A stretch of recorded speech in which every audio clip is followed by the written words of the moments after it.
Actually, continue ko share ko kasi mas madalas sa mga events kasi talaga yung mga kapatid ko, so I really go to parties. Pero ang hindi ko makakalimutan talaga pag nandun si Tito Ricky is how accommodating he is. So kapag nakikita kami sa mga events like yung GMA Gala or sa ABS-CBN Ball, hindi kasi ako ma-socialize, hindi ako showbiz like sila daddy, the family. So pag nagkikita kami, malayo pa lang, he makes sure na he makes me. And then he smiles and then he makes me feel at home. Kumbaga parang, alam niyang nahingilang ako, so tatambayan sandali kasama ako para lang medyo ma-relax and then hindi ako sanay sa mga ganung event. So palagi siyang nakangiti.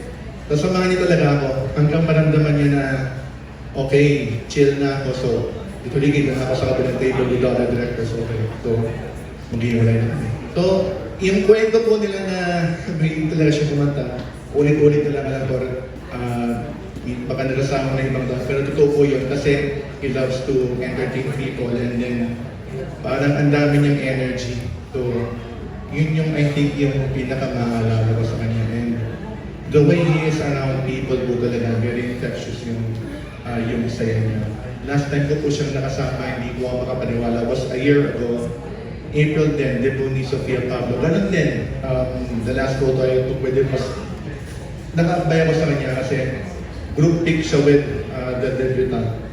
And ganun din yung ginawa niya, mag-isa lang kasi ako sa birthday ni Sofia, so magka-table kami, sinamahan niya ako, hindi niya ako iniwanan hanggang naramdaman niya na cool na, relax na, wala nang ilang, wala nang iyak doon sa mga tao sa paligid. So, ayun ang sister ko mga salita. Pero,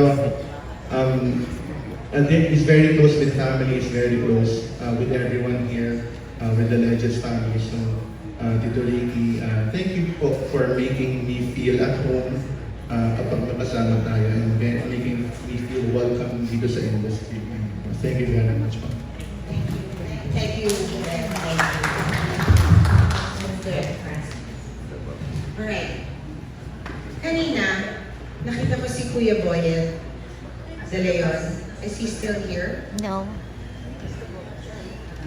Baka nasa labas. Iwagin mo.